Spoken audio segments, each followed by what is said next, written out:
Muy buenos días, mi nombre es María Yanineta Bango Sánchez y el día de hoy les voy a dar a conocer el desarrollo de la personalidad. Para comenzar, ¿qué es la personalidad? La personalidad es un patrón de comportamientos, pensamientos, emociones relativamente estables que se van adquiriendo desde el nacimiento y se modifican a través de la experiencia. Este patrón explica la manera como nosotros interactuamos con el entorno, siendo cierta parte heredada y cierta parte adquirida. Por eso debemos entender qué es genotipo y qué es fenotipo. El genotipo es una construcción biológica que está determinada por herencia de nuestros padres y nuestros ancestros. En cambio, el fenotipo es una conducta adquirida por procesos de aprendizaje que se hayan atravesado por experiencias, y en esta también influye el genotipo. Pero, ¿por qué tenemos una personalidad y no otra? ¿Cómo se forma la personalidad? Y sobre todo, ¿de qué depende que nuestra personalidad sea de esa manera? Existen etapas y factores que influyen en nuestra personalidad. Hoy hablaremos de dos teorías que enfatizan las diferentes etapas que conforman su desarrollo de la personalidad. Por un lado tenemos la teoría de Sigmund Freud y por otro lado tenemos la teoría de Erik Erikson. Según la teoría de la personalidad de Sigmund Freud, el desarrollo de la personalidad se divide en 5 etapas. Se identifican con las zonas erógenas, es decir, los órganos en los que se focaliza el placer sexual. Cabe destacar que debido a la vivencia de algún trauma en estas etapas, se puede dar una fijación o una regresión en el proceso de desarrollo. Por otro lado, tenemos las etapas según Erik Erikson. Erik Erikson ha definido que el desarrollo de la personalidad se divide en 8 etapas. Se va desde el nacimiento hasta la muerte. Estas etapas consisten en la búsqueda y la adaptación de la persona en el ambiente. En estas etapas existen conceptos opuestos que entran en conflicto con la persona. El objetivo de esta es que la persona pueda conseguir un equilibrio entre ambos conceptos opuestos. Entraremos a la primera etapa de las 5 que presenta Sigmund Freud, que es la etapa oral. En esta etapa se desarrolla desde el momento del nacimiento dura hasta el primer año de vida. En esta etapa el placer se encuentra en la boca y se obtiene con actividades de succión, de chupar, de comer o morder. Normalmente se relaciona con el acto de mamar, morder objetos, entre otros. La correcta evolución de esta etapa depende de las vivencias placenteras y de la seguridad que presenten los niños durante este tiempo. Según Freud, un gran ejemplo de trauma vivido en esta situación es el hecho de dejar de amamantar antes de lo previsto o mucho después de lo previsto o de lo necesario. Los resultados de esta etapa pueden ser varias adicciones, como es el tabaco, el morderse las uñas, entre otras. La segunda etapa es la etapa anal, que empieza desde el primer año y termina a los 3 años. Esta se caracteriza por ser una etapa en la que la fuente del placer se encuentra en el ano. Por lo tanto, se relaciona con las actividades placenteras del control de esfínteres. Según Freud, en esta etapa pueden surgir 2 inconvenientes. Por un lado, los niños pueden presentar una gran retención de heces, es decir, sufren de estreñimiento. Y por otro lado, los niños pueden rebelarse o expulsar estas heces en momentos inoportunos y como consecuencia desarrollan un carácter destructivo. Y así entramos a la tercera etapa, que se denomina etapa fálica. Esta tercera etapa se desarrolla desde los 3 años y se termina a los 6 años. Y la fuente de placer se focaliza en los órganos genitales. En esta etapa se relaciona con el placer que sienten los niños con el exhibicionismo de sus genitales y el interés por los genitales del sexo opuesto. Al inicio de esta etapa, las personas muestran un gran interés de autoerotismo, pero a medida que pasa el tiempo, el foco de interés se desplaza hacia los padres y por eso suele haber los complejos de Edipo y Electra. Entramos a la etapa 4, que se denomina etapa de latencia. Esta etapa empieza a los 5 años de edad y se termina a los 12 años. La edad aproximada en la que se inicia la pubertad. En esta etapa los impulsos sexuales se mantienen adormecidos, es decir, se da una supresión temporal del instinto sexual en los niños durante este periodo. En este sentido, esta etapa se caracteriza por no tener una zona concreta donde se focaliza el placer. Llegamos a la quinta etapa, que se denomina la etapa genital, pubertad y madurez. Esta es la última etapa del desarrollo según Sigmund Freud y es acompañada de varios cambios, tanto físicos, psíquicos y emocionales, que son propios de esta edad. La zona erógena en la que se focaliza el placer vuelven a ser los genitales, como lo habíamos visto en la anterior etapa. Aunque en este caso las personas ya tienen la capacidad de expresar su sexualidad, suelen tener vínculos afectivos y se caracteriza por la aparición de los intereses sexuales y de la satisfacción. Se empieza a llevar a cabo las actividades sexuales y se producen la organización y la madurez sexual. Además se reafirma la identidad sexual y finalmente pues cabe destacar que se caracterizan porque suelen tener la personalidad amable, suelen ser amables, afectuosos, seguros, es decir, tienen la capacidad de apreciar el bienestar, de comprender el bienestar de los demás y suelen tener una inclinación a colaborar con las demás personas.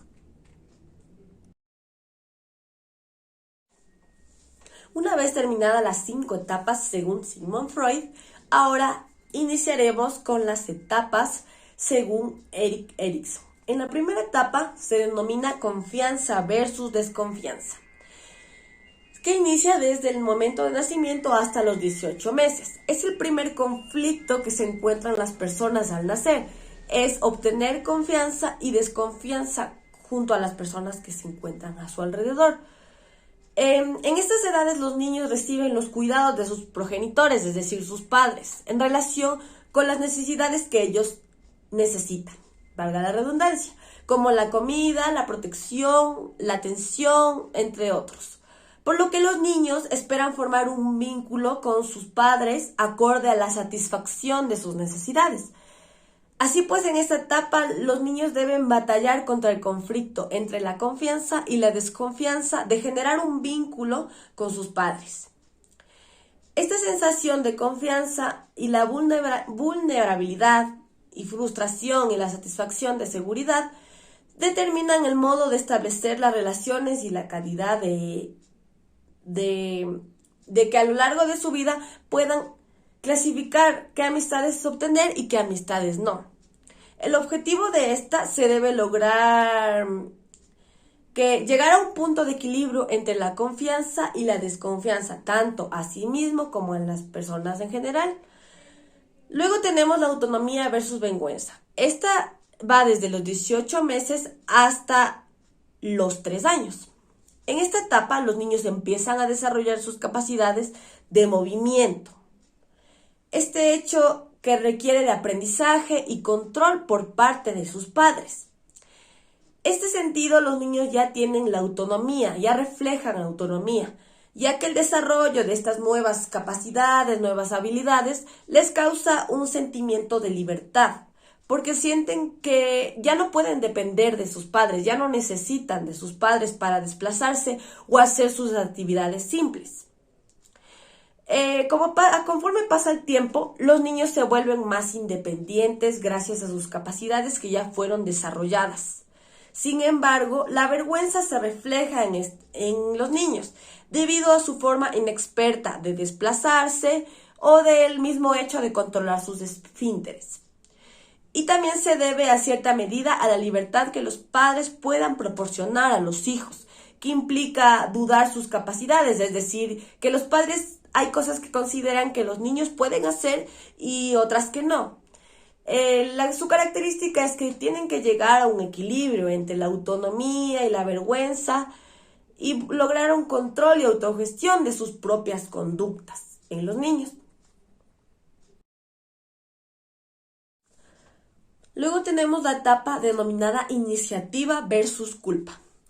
En esta etapa se da a la edad de los 3 hasta los 5 años de edad. Los niños desarrollan sus capacidades de forma más autónoma que la etapa anterior.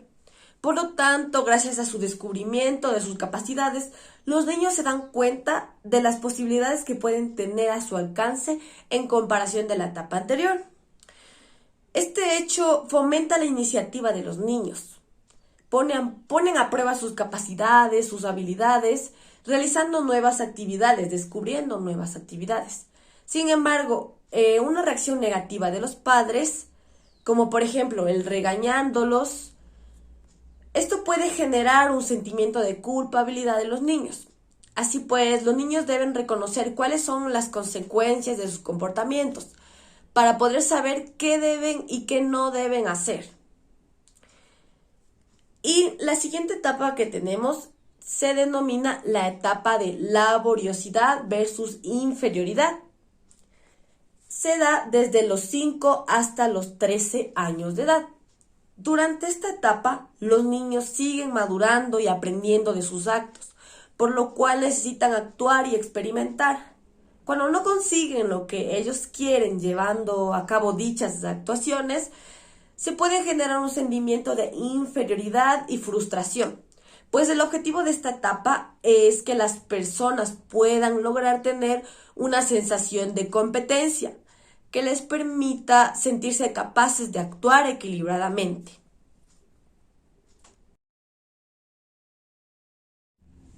La siguiente etapa se denomina búsqueda de la identidad versus la difusión de la identidad, que suele pasar entre los 13 y 21 años de edad. El conflicto en el que se encuentran las personas en esta etapa del desarrollo de la personalidad es encontrar su identidad. Es decir, cuando una persona se encuentra en esta etapa, lucha por descubrir quién es, encontrarse a sí mismo y saber qué es lo que quiere. Por esta razón, durante esta etapa, las personas suelen experimentar y explorar nuevas opciones, alejadas de lo que conocían con anterioridad o alejadas de lo común. En este conflicto es habitual vivir inseguridades, tener dudas sobre los roles sociales, dudar de la experiencia sexual o cuestionarse aspectos sobre la independencia y la adhesión a grupos. Experimentar dudas, ideologías, valores, etc. Pues una alteración en esta etapa puede provocar que la identidad de las personas no sea desarrollada bajo su libertad y dar lugar a problemas de personalidad en un futuro cercano. La siguiente etapa es denominada la intimidad versus aislamiento. Se da a edad de 21 a 40 años. En esta etapa, las personas suelen buscar relaciones personales y entablar vínculos emocionales de modo que les permita compartir sus experiencias y afectos, emociones e intimidad. En esta etapa, cuando las personas se relacionan con otras de forma distinta, buscan relacionarse más íntimas de las que esperan, un compromiso y una reciprocidad. Además, esperan que las relaciones les permitan compartir sus experiencias, afectos, emociones y que les permita sentirse seguras y confiadas. Por lo tanto, si se evita este tipo de intimidad, las personas pueden encontrarse en una situación de aislamiento. Así pues, el objetivo en esta etapa es conseguir recibir el amor de otras personas, teniendo en cuenta el equilibrio entre la intimidad y el aislamiento. De igual manera, respetando los límites que cada uno pueda marcarlos en cuanto a su intimidad y la facilidad con la que pueda compartirla.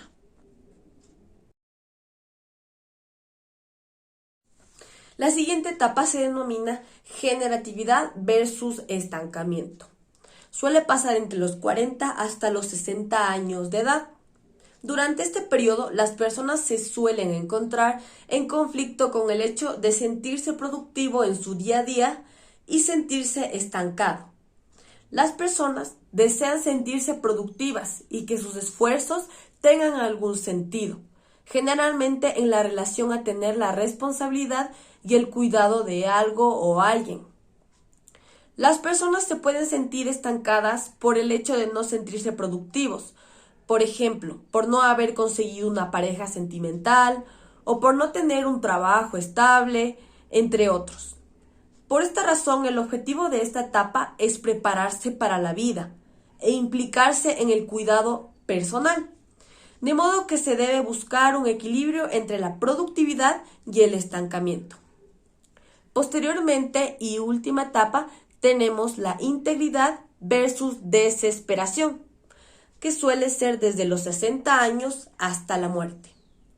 En esta última etapa del desarrollo de la personalidad, las personas, según Erik Erikson, llegan al punto en que su productividad empieza a reducirse o deja de existir. Por lo tanto, deben mirar hacia atrás y prestar atención a los logros de las etapas anteriores. Todo esto conlleva a que las personas cuiden su estado de salud, tanto físicas como mentales.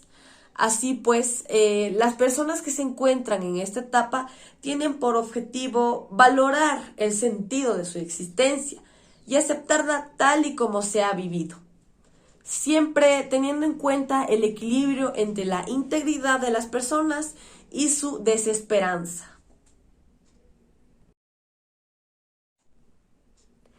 Aquí tenemos unas pequeñas palabras que he dicho a lo largo de esta exposición para darles un mejor significado. Edipo. Edipo era un rey mítico de Tebas, hijo de Layo y Yocasta, que sin saberlo mató a su propio padre y desposó a su madre. Conducta. Es la manera de comportarse una persona en una situación determinada o en general. Temperamento. El temperamento es la peculiaridad de los afectos psíquicos y de la estructura dominante de humor y motivación. Zonas erógenas. Las zonas erógenas son aquellas que por su sensibilidad provocan sensaciones de placer al ser estimuladas. Esfínteres. Músculo en forma de anillo que cierra y abre la abertura de determinados conductos naturales del cuerpo, especialmente el de la uretra. Pubertad. La pubertad es el momento de la vida cuando un niño o una niña madura sexualmente. Confianza. La confianza es la seguridad, especialmente al emprender una acción comprometida. Autonomía. Facultad de la persona o la entidad que puede obrar según su criterio con independencia de la opinión o el deseo de otros. Sentimientos. El sentimiento se refiere tanto a un estado de ánimo como también a una emoción conceptualizada que determina el estado de ánimo de una persona. Inferioridad. Situación de algo que está más bajo que otra cosa o debajo de ella.